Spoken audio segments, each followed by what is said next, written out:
Hello అండి. నేను ఇప్పుడే బార్బ్రిక్ సినిమాకి వెళ్ళాను. థియేటర్లో 10 మంది ఉన్నారు. 10 మంది దగ్గరికి వెళ్ళి నేను డైరెక్టర్ అని చెప్పకుండా ఒక్కొక్కరికి అడిగాను భయ్య, సినిమా ఎలా ఉందని. సినిమా చాలా బాగుంది అన్నారు.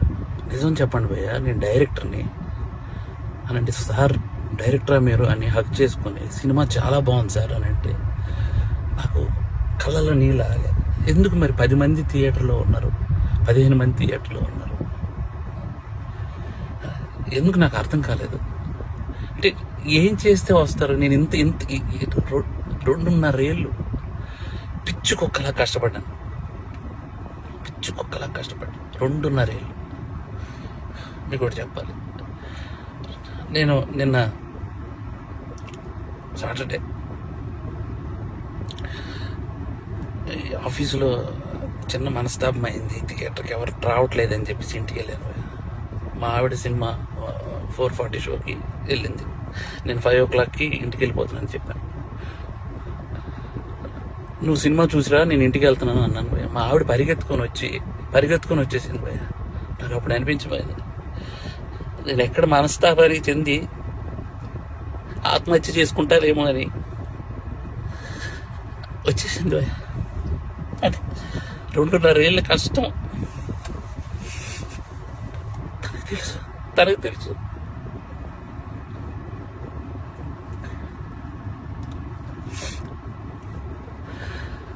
మలయాళం కంటెంట్లు, మంచి కంటెంట్లు చూస్తారు థియేటర్లో అని చెప్పి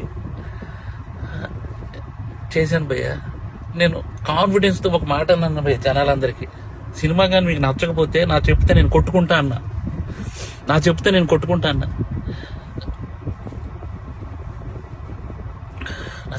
కొట్టుకుంటానంటే కూడా జనాలు రాలేదు భయ్య. నాకు అర్థం కావట్లేదు, ఇప్పుడు జనాలు రావట్లేదు అని అంటే ఏంటి అర్థం? ఒక పని చేస్తా భయ్య, నేను ఇలా కాదు, నేను మలయాళం ఇండస్ట్రీకి డైరెక్ట్ వెళ్ళి అక్కడే సినిమా తీసుకొని ఒక తెలుగు ఆడియన్గా ప్రూవ్ చేయడానికి వస్తాను భయ్య. నేను తెలుగు ఆడియన్కి సినిమా తెలుగు తీస్తే ఎలా ఉంటుందో చేసుకొని వస్తాను భయ్య. మీరు మలయాళం సినిమాలు అయితేనే వస్తున్నారు భయ్య, అర్థమైపోయింది నాకు. అంటే పరభాష చిత్రాలు కంటెంట్ సినిమాకి ఒక్కసారి వెళ్ళి బాగాలేదంటే నేను ఒప్పుకుంటా భయ్య. మీరు సినిమాకే రాకపోతే నేను అసలు బాగాలేదు బాగుందో నాకేం తెలుస్తుంది అసలు? నాకు ఎలా? ఈ ఛాలెంజ్ నేను తీసుకున్నాను. నేను అది రిటర్న్ తీసుకొని నా చెప్పుతో నేనే కొట్టుకుంటాను. నా చెప్పుతో నేనే కొట్టుకుంటాను. చాలు భయ్య, చాలా ఉంటా బాయ్.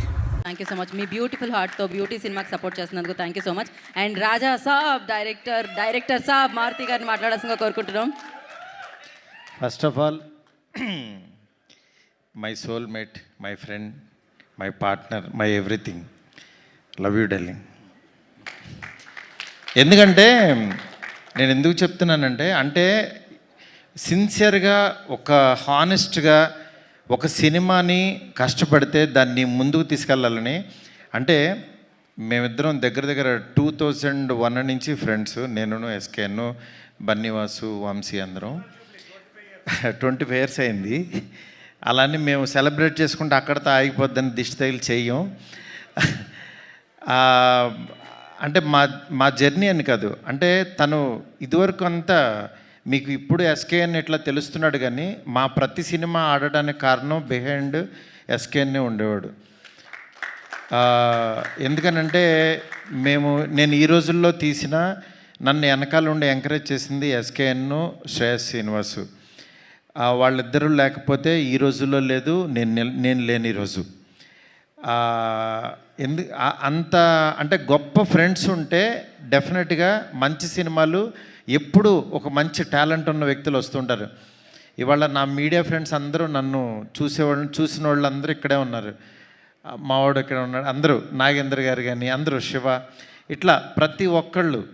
అంటే ఈరోజు నేనేదో బ్యూటీ ఫంక్షన్ జరుగుతున్నట్లేదు, ఇది ఒక ఎమోషనల్గా టర్న్ అయిపోయింది ఇక్కడ. ఈ సినిమాకి ఏంటంటే first 2 years back Vinayaka Chavithi రోజు నాకు సుబ్బు నాకు మంచి ఫ్రెండు. అయితే ఎప్పుడు గ్రూప్లో మాట్లాడుతూ ఉండేవాడు, ఎప్పుడు ఒక కథ చెప్తూ ఉండాడు. కథ ఆయన క్రైమ్ స్టోరీలు చెప్తూ ఉండేవాడు. కాబట్టి ఎప్పుడు నాకు చెప్పినప్పుడల్లా మీ దగ్గర ఈ పాయింట్ ఉందంటే ఆ పాయింట్ అల్లండి, ఆ పాయింట్ అయితే కనుక నా దగ్గరికి రండి అనేవాడిని. అదే కథ ఈయన చేసి తీసుకొచ్చాడు. చెప్పిన తర్వాత అదే రోజు అన్న, ఈ సినిమా నేను ఎక్కిస్తున్నా, మీరు వెళ్ళిపోండి అన్న. అసలు సుబ్బుతో సినిమా ఏంటి, సుబ్బు కథ ఎక్కించడం ఏంటని మా గ్రూప్లో ఫ్రెండ్సే చాలామంది యాక్చువల్గా అసలు సుబ్బు కథ చేయడమే రాదని చాలామంది, ఎందుకంటే సుబ్బు అలాంటి కంటెంట్ ఇచ్చేవాడు, అందువల్ల సుబ్బుని ఎవరో నమ్మేవాళ్ళు కాదు.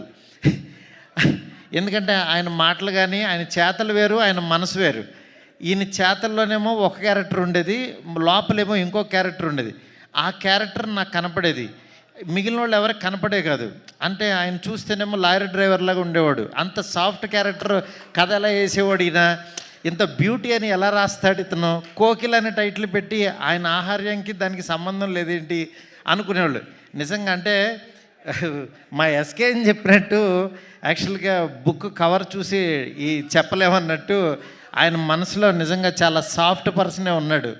వాళ్ళ వైఫ్కిను పిల్లలకి తెలుసు, తర్వాత మేబీ నాకే తెలుసు అనుకుంటున్నాను. అలాంటి ఒక గొప్ప కథని, అంటే ఇద్దరు ఆడపిల్లల తండ్రిగా అతను ఇన్సైడ్ ఆ ఫాదర్ ఫీలింగ్ని ఎగ్జాక్ట్లీ పేపర్ మీద పెట్టి చెప్పాడు. చెప్పిన తర్వాత ఈ కథ ఎక్కాలనంటే అవతలోడు కూడా ఒక ఫాదర్ అయి ఉండాలి, అతను కథ వినేవాడు కూడా. వెంటనే నేను నిమ్మగల ప్రసాద్ గారు అప్పుడే మేమేదో మాట్లాడుకుంటున్నాం వేరే దాని గురించి, ఆయన దగ్గరికి పంపించా. ఆయన చాలా ఎగ్జైట్ అయిపోయాడు, నిజంగా చాలా అద్భుతంగా ఉంది సినిమా, సూపరు, ఇది సార్ అది సార్ అని చెప్పారు. చెప్పిన తర్వాత మళ్ళీ కూర్చుని యాక్చువల్ నిమ్మగల ప్రసాద్ గారికి నచ్చింది, ఎక్కిస్తున్నామని చెప్పాను. దాని తర్వాత ఒకసారి దీనికి ఏంటంటే చాలా ఇన్సెక్యూరిటీ. ఫస్ట్ అసలు కథ కంటే పక్కనోడు మన గురించి ఏమనుకుంటున్నాడు, డైరెక్షన్ డిపార్ట్మెంట్ నమ్మడు, ఇంకెవరినే నమ్మడు ఆయన. ఇంట్లో వాళ్ళ వైఫ్ కూడా ఏంటి పక్క రూమ్లోకి వెళ్ళింది, ఏం మాట్లాడుతుంది అనుకున్నా అని ఇట్లా ఎక్కువ పాపం ప్రపంచంలో ఎక్కువ దెబ్బలు తినేసి, లారీ దెబ్బలు తినేసి ఆయనకి ఎక్కువ ఏంటంటే అనుమానం ఎక్కువ. చుట్టుపక్కల జనాలు ఏమనుకుంటున్నారు, కిందకి వెళ్ళినోడు ఏం మాట్లాడుతున్నాడు అని పైనుంచి చూడటం, ఇట్లా ఉంటుంది ఆయన క్యారెక్టర్ అంతా. ఇలాంటి దీంట్లో ఆయన ఏంటంటే మీరు పక్కన వాళ్ళు వదిలేసేయండి సార్, మీరు రండి అని చెప్పి ఆయన కూర్చోబెట్టి, నాకు మ్యూజిక్ సిట్టింగ్లో ఉన్నప్పుడు నేను ప్రసాద్ గారికి కూర్చుని ఈ సినిమాని నేనే ఒక డైరెక్టర్గా ఫీల్ అయిపోయి నేను షార్ట్ టు షార్ట్ మాట్లాడేసి రికార్డ్ చేసుకోండి అని చెప్పేసిన తర్వాత ఆయన మళ్ళీ అబ్బా అద్భుతం గురూజీ సూపర్ అని చెప్పి నా దగ్గర చెప్పి, అలా సముద్ర బొడ్డు దగ్గరికి వెళ్ళి ఆయన కైండ్ ఆఫ్ మేకింగ్ చెప్తాడేంటి, నేను ఒక కథ రాస్తే అని చెప్పి పాపం ఆయన మనసు పంచుకున్నాడు. అది తప్పులేదు, ఎందుకంటే ఆయన నా స్టోరీని ఆయన చెప్తాడేంటండి, నేను ఎలా అనుకుంటున్నాను ఆయన ఏమనుకుంటున్నాడని. ఆ రోజంతా పాపం చాలా డిప్రెషన్లోకి వెళ్ళిపోయాడు ఈయన. వెళ్ళిపోయి డైరెక్షన్ డిపార్ట్మెంట్ని కూర్చోబెట్టి, ఇక్కడ మారుతి ఒకడు ఉంటాడు, నేను ఒకడు ఉంటా, నా వర్షన్ చూడాలి కానీ ఆయన వర్షన్లో నా సినిమా తీయమంటే ఎట్లా కానీ డిస్కషన్ పెట్టేవాడు. ఇవన్నీ మీటింగ్ అయిపోగానే వాళ్ళు నాకు ఫోన్ చేసి చెప్పేవాళ్ళు, సార్ మీ గురించి ఇలా అంటున్నాడు. ఆయన బాధ నాకు అర్థమైంది. పాపం ఆయన కథ ఎక్కడ నా ఇన్స్పిరేషన్ వల్ల పాడు చేసేస్తానో అని భయం వేసింది. అది తప్పేం లేదు, ఈవెన్ నేను డైరెక్టర్ అయినా నేను అది ఇదవుతానని నేను పిలిచి, సుబ్బు గారు మీరేం భయపడద్దు, మీరు మాకు నిమ్మకల ప్రసాద్ గారికి నచ్చే సినిమా తీయాలని అంటే, పాపం మేబీ మీరు తీయలేకపోవచ్చు, మీరు ఒకసారి ఆలోచించండి అంటే ఆయనే అన్నాడు, అవును సార్ ఈ కథ మిమ్మల్ని, నాకు మీ ఫ్రెండ్షిప్ ముఖ్యం, నాకు మీరు అనుకున్న జెన్యూనిటీ ముఖ్యం, నాకు మాకు కథ లేకపోయినా పర్వాలా, సినిమా లేకపోయినా పర్వాలా, నాకు మీతో జర్నీ ముఖ్యం సార్, నేను ఈ డైరెక్షన్ ఎవరికైనా ఇచ్చేస్తాను. పాపం ఫస్ట్ డైరెక్షన్ కోసం చేసుకున్న కథ దాన్ని యాక్చువల్గా తను ఇచ్చేశాడు. నాకు ఆ రోజు నాకు చాలా, అతనిలో బయటకు మాట్లాడే పర్సను వేరే పర్సన్ ఉన్నా సరే ఇంటర్నల్గా నాకు మారుతి గారు కావాలి అని ఒక మంచి మనస్తత్వం నాకు బాగా అనిపించి సాయికి ఫోన్ చేసి, అప్పుడే సినిమా భలే ఉన్నాడు సినిమా రిలీజ్ అయింది, సినిమా బాగాలేదన్నారు, సాయి డిప్రెషన్లో ఉన్నాడు, ఉంటే 2 రోజుల తర్వాత ఫోన్ చేసి, సాయి నువ్వు అర్జెంటుగా ఆఫీస్కి రా, ఇంకో సినిమా చేయన్నా. తను చాలా ఎగ్జైటెడ్ నిజంగా, ఎందుకంటే నాకు ఎవరన్నా బాధలో ఉన్నారంటే ఫస్ట్ నాకు భయం వేస్తుంది, ఎందుకంటే ఆ ప్లేస్లో నేను ఉండకూడదని కోరుకుంటాను. అలాంటి దాంట్లో నాకు, నేను ఎవరన్నా ఆనందంలో ఉన్న పబ్లో పార్టీలన్నా నేను 90% వెళ్ళను, ఎందుకంటే ఆల్రెడీ వాళ్ళు హ్యాపీగా ఉన్నారు, నేను వెళ్ళి వాళ్ళని ఏమి పెంచక్కర్లా. కానీ బాధలో ఉన్నవాడికి నాలాంటి వాడి మాట నేను తట్టే భుజం చాలా హెల్ప్ అవుతుంది. అది యాక్చువల్గా మా మా నేను పెరిగిన వాతావరణంలో మా నాన్న అవ్వచ్చు, మా అమ్మ అవ్వచ్చు, మా ఇంట్లో వాళ్ళ పెంపకం నుంచి అది వచ్చింది నాకు. అందుకే నేను ఇంత చాలా ఇప్పుడు నాకు పెద్ద సాంగ్స్ మేకింగ్లో ఉన్నా, చాలా బిజీగా ఉన్నా. అలాంటి దాంట్లో కూడా విజయ్ గారిని రోజు మాట్లాడుకుంటూ నేను ఫారెన్ వెళ్ళినా, ఆయన ఏంటంటే మంచి సినిమా తీశాడు బార్బరిక్. నేను పాపం ఆ డైరెక్టర్ కూడా చాలా మంచి డైరెక్టరు. 100 సార్లు చెప్పా, గురు ఆ టైటిల్ బార్బరిక్ అంటే అదేదో బార్బిక్యూ లాగా ఉంది, ఎవరికి అర్థం కాదు, నువ్వు ఆలోచించని 100 టైటిల్స్ పంపించా. రోజు ఒక టైటిల్ చెప్తే ఎక్కదేమో అని లోగోస్ రాసి పంపించేవాడిని. పంపించినా సరే ఆయన ఏంటంటే పాపం ఒక ట్రాన్స్లో ఉన్నాడు. ఆయన ఏంటంటే అది ఆ సినిమా గురించి ఆ కథ బార్బరిక్ అనే ఒక దేవుడని ఫీల్ అయ్యాడు పాపం. మనం ఫీల్ అవ్వటం వేరు, ఆడియన్ ఫీల్ అవ్వటం వేరు. ఆడియన్ మనసులో లేని దేవుణ్ణి మనం తీసుకెళ్ళాం. ఇది చెప్పినా సరే నేనేంటంటే యాజ్ ఎ డైరెక్టర్గా ఇంకో డైరెక్టర్ నేను ఫోర్స్ చేయలేనని యాక్చువల్గా నేను అది సర్లే మీరు నమ్మారు కదా వెళ్ళిపోండి అని చెప్పి అన్నాను. అది అలాగే వెళ్ళిపోయింది. చివరికి యాక్చువల్గా ఆయన మంచి సినిమా తీసి చూడలేదని చెప్పుతో కొట్టుకున్నాడు. నాకు చాలా బాధ అనిపించింది. డైరెక్టరు, కళాకారుడు 10 మందిని క్రియేట్ చేసేవాడు అలాంటి పిచ్చి పనులు చేయొద్దు దయచేసి. ఎందుకు చెప్తున్నానంటే ఆడియన్స్ని రప్పించడానికి ఎన్ని పిచ్చి మాటలు మాట్లాడుతున్నారంటే, బూతులు మాట్లాడుతున్నారు, చొక్కా తీసు తిరుగుతాను అంటున్నారు, అసలు సినిమాలే మానేస్తానంటున్నారు. అసలు ఒక సినిమా ఆడకపోతే నువ్వు ఎంత దిగజారిపోతావా, ఎంత దారుణంగా మాట్లాడతారా అంటే ఈ సినిమా కాదు ఇంకో సినిమా ఆడుతుంది, అంతేగాని సినిమాలు మానేస్తా, నేను రాను, ఎవరిని చూడొద్దు, చొక్కా ఇప్పదీసి తిరుగుతా, బూతులు మాట్లాడతారు. ఏంటి అసలు ఇది? ఏ కల్చర్ ఎటు వెళ్ళిపోతుంది? ప్రతి సినిమాకి చూస్తున్నా. మనం ఏదన్నా కొంచెం కాంట్రవర్సల్గా మాట్లాడితే సినిమా వెళ్తుంది, బూతులు మాట్లాడితే సినిమా చూస్తారు. నేను రాసినన్ని డబుల్ మీనింగ్ డైలాగులు నేను కూర్చుంటే నాకంటే గొప్పగా ఎవడో రాయడు, గుర్తుపెట్టుకోండి. కానీ నేను ఎందుకు రాయట్లేదు? బస్ స్టాప్ అనే సినిమాతో ఆపేశాను నేను. ఎందుకు రాయట్లేదు? డబ్బులు సంపాదించడం నాకు రాదా? నేను బ్యూటీ లాగా 4 రోజులు కూర్చున్నానంటే 100 డైలాగులు ఇస్తా ఇట్లాంటి సినిమాకి. ఎందుకు తీస్తున్నావు? ఫ్యామిలీస్ రావాలి, మంచి సినిమా, క్వాలిటీ సినిమా ఇవ్వాలి. ఈ రోజుల్లో బస్ స్టాప్లో డబుల్ మీనింగ్లు, బూత్ డైరెక్టర్ అనేవాడు 400 కోట్లతో రాజాసాబ్ తీస్తున్నాడు. వాడి ఎదుగుదల చూడండి, వాడి గ్రాఫ్ చూడండి, వాడి కెరీర్ చూడండి. నేను అది చెప్తున్నా. ఊరికినే డైరెక్టర్లు అయిపోరు. ఊరికే పాన్ ఇండియా స్టార్ వచ్చేసి ఒక ఫ్లాప్ సినిమా తర్వాత పిలిచి ఎదురుగుండా కూర్చోబెట్టి సినిమాలు ఎవరు ఇక్కడ? ఊరికినే సినిమాలు ఇచ్చారు అని అంటే ప్రభాస్ వాళ్ళ మనసులో నేనున్నా. మేమిద్దరం ఎంత ప్రేమలోనో నాకు తెలుసు. నా మెసేజ్లు చూస్తే ఆయన ఎంత ప్రేమిస్తున్నాడో నాకు తెలుసు. ఇవన్నీ నేను తర్వాత వచ్చినప్పుడు మాట్లాడతా. బట్ యాక్చువల్గా నేను ఎందుకు చెప్తున్నానంటే ఇదంతా సినిమా ఆడించాలని చాలా ఒక ఫ్రస్ట్రేషన్తో, ఒక స్ట్రెస్తో, ఒక ప్రీ రిలీజుల్లోనో దేంట్లోనో ఇష్టం వచ్చినట్టు మాట్లాడుతున్నారు. అలా కాదు. సినిమాని నమ్మండి, కంటెంట్ నమ్మండి. జనం ఎప్పుడు మంచి సినిమా తీస్తే చూస్తారు. మనం 1000 రూపాయలు పెట్టి వాళ్ళ జేబుల్లోంచి దోచేస్తున్నాం. వాళ్ళకి మంచి సినిమా ఇవ్వాల్సిన బాధ్యత మంది. ఆడెవడో రాలేదని తిడతారేంటి అసలు? రాలేదని చెప్పుతో కొట్టుకుంటారా? నాకు చాలా బాధ కలిగింది యాక్చువల్గా. అందుకని ఇలాంటి చిల్లర పనులు, చీప్ పనులు చేయొద్దు. ఈ సినిమా కాదు ఇంకో సినిమా. ఒక సినిమా ఫెయిల్యూర్ అయిందంటే ఓహో మేబీ నేను నచ్చలేదు, నా కంటెంట్ నచ్చలేదు అని రియలైజ్ అవ్వండి. రియలైజ్ అయ్యి ఆడియన్కి ఏం కావాలో అది వండి పెట్టడానికి ట్రై చేయండి. అంతేగాని నువ్వు చేసిన వంట ఆని తినమంటారు ఎందుకు ఫోర్స్డ్గా? ఆ పనులు చేయొద్దు దయచేసి. డెఫినెట్గా ఈరోజు బ్యూటీ మీకు ఆకలి టైంలో కూడా ఎక్కువ మాట్లాడాను, ఎందుకంటే ఇది అవసరం, అందుకని చెప్పి నేను మాట్లాడాల్సి వచ్చింది. ఇవాళ బ్యూటీ తన దగ్గర పుట్టింది, సాయితో తయారైంది. నెక్స్ట్ ఇంకొక సాయి వచ్చి యాక్చువల్గా దాన్ని చిత్రీకరించాడు మా తమ్ముడు విజయబుల్గానే.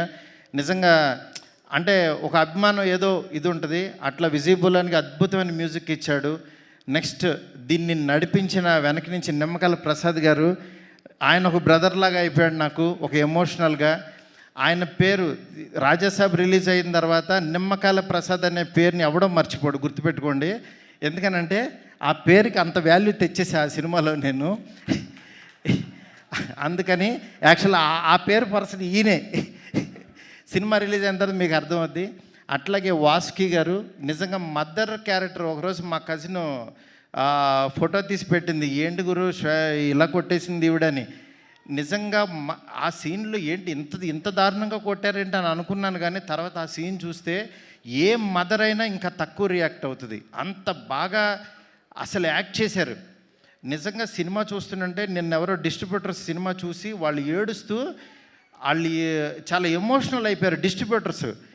దానికి కారణం యాక్చువల్గా దీనికి యాక్ట్ చేసిన మదరు ఫాదర్ క్యారెక్టర్స్ వాసుకి గారు, నరేష్ గారు. నరేష్ గారు ఎప్పుడు గారు రావు రమేష్ గారు కానీ నాకు, అలాగే మురళీ శర్మ గారు, వీళ్ళు ఎప్పుడు నాకు ఎప్పుడు గుండెల్లో ఉంటారు. ఫోన్ చేస్తే టక్కమని వచ్చి చేస్తూ ఉంటారు. అట్లాగా నాకు నరేష్ గారు ఈ సినిమాకి యాక్చువల్ ఫాదర్ క్యారెక్టర్ చేయాలంటే ఆయన సెట్కి వచ్చి మారుతి గారు మీరు చెప్పారంటే చేసేస్తాను, నా గురించి మీకు తెలుసు కదని చేశారు. నిజంగా సినిమా చూస్తే మీకు అర్థమవుద్ది. ఈరోజు ఎక్కువ మాట్లాడాల్సి వచ్చిందంటే కంటెంట్. సినిమాలో దమ్ముంటేనే ఆ సినిమా మన చేత మాట్లాడేస్తుంది. ఒక్కో సినిమా మనం ఏంటంటే వేగ్గా వచ్చి మాట్లాడేసి వెళ్ళిపోతాం, కానీ ఈ సినిమా అలా కాదు. బ్యూటీ అనేది చాలా గొప్ప సినిమా, ప్రతి తెలుగు వాళ్ళకి పనికొచ్చే సినిమా, ప్రతి తల్లిదండ్రులు చూడాల్సిన సినిమా. దీన్ని మాత్రం మీరు నిజంగా మిస్ అవ్వద్దు, డెఫినెట్గా చూడండి. అంటే పెయిడ్ ప్రీమియర్స్ అని పెట్టి ఫ్రీగా సినిమా చూపిస్తున్నాం, 7 కోట్లు పెట్టి సినిమా తీసి ఫ్రీగా చూపిస్తున్నాను అంటే ఈ సినిమా రీచ్ ఎంత కోరుకుంటుందో చూడండి. నిజంగా ఈ సంవత్సరం ఈ మన సెప్టెంబర్ అనేది చాలా కీలకమైపోయింది, మంచి ఇయర్. ఒక చిన్న సినిమా ఒళ్ళిర్చుకున్న టైం ఇది. లిటిల్ హార్ట్స్ బాగా ఆడింది. అట్లాగే మా విశ్వప్రసాద్ గారికి ఒక పెద్ద హిట్ వచ్చింది, నా ప్రొడ్యూసరు. చాలా హ్యాపీ మూడ్లో ఉన్నాం. అలాగే 3rd వీక్ రిలీజ్ అయ్యే ఈ సినిమా బ్యూటీ డెఫినెట్గా చూడండి. అలాగే కళ్యాణ్ గారిది ఓజీ వస్తుంది. ఓజీ సినిమా ఎంత బాగుంటుందో నాకు తెలుసు. ఆ సినిమా ఎట్లాగో చూస్తారు. దానికి ముందు వచ్చే ఈ సినిమాని కళ్యాణ్ గారి ఫ్యాన్స్ అందరూ, ప్రభాస్ గారి ఫ్యాన్స్ అందరూ తప్పకుండా బ్యూటీ చూడండి. ఎందుకు చెప్తున్నానంటే మన ఫ్యాన్స్, మన హీరోలు చెప్పిన మాటలతో వచ్చే సినిమాలు, వాళ్ళు ఇన్స్పిరేషన్ ఇచ్చిన సినిమాలు మనం చూడాల్సిన ధర్మం మనకుంది. ఎందుకంటే కళ్యాణ్ గారు ఒక ఆడపిల్లకి ఆడపిల్లల పేరెంట్స్ ఎలా ఉండాలని చెప్తే దాని నుంచి ఇన్స్పిరేషన్ తీసుకుని యాక్చువల్గా అల్లిన కథ కాదు, ఇది రియలిస్టిక్గా జరిగిన కథ. వైజాగ్లో ఒక క్యాబ్ డ్రైవర్ కూతురికి జరిగిన ఒక రియల్ ఇన్సిడెంట్ని తీసుకుని కథగా రూపొందించి చేసిన సినిమా. దయచేసి ఎవరు మిస్ అవ్వద్దు, బ్యూటీ చాలా బాగుంటుంది. బ్యూటీ అద్భుతమైన సినిమా. సెప్టెంబర్ 19th థియేటర్లోకి వస్తుంది, డోంట్ మిస్ ఇట్. ఈ సినిమాని మాకు ఎంకరేజ్ చేసిన ఆదిత్య మ్యూజిక్ కానీ, అట్లాగే జీ వరల్డ్ కానీ, జీ మ్యూజిక్ వాళ్ళు, నెక్స్ట్ జీ టీమ్ అందరికీ కూడా చాలా చాలా థ్యాంక్స్. నా వాల్స్ అండ్ ట్రెండ్స్ వాళ్ళు ఇవన్నీ క్రియేటివ్స్ అన్నీ చేస్తున్నారు. అట్లాగే ప్రమోషన్ యాక్టివిటీస్ చేసిన ప్రతి ఒక్కరికి, ఈ సినిమాని ఎంకరేజ్ చేస్తున్న ప్రతి మీడియా ఫ్రెండ్కి చాలా చాలా thanks. Thank you so much. ఎవరినన్నా మర్చిపోయి ఉంటే దయచేసి క్షమించండి. Thank you so much. Thank you Maruthi గారు, thank you so much. And ఈ స్పీచ్ చాలా ఇన్స్పైరింగ్ స్పీచ్ అసలు. Thank you so much and thank you so much for your support for this film. And entire team అందరికీ all the very best. And once again thank you so much. వేదిక మీద ఉన్న వారందరికీ, ఎస్కేఎన్ గారికి special thanks తెలియజేసుకుంటున్నాం. And Maruti గారు special thanks to you. Naresh గారు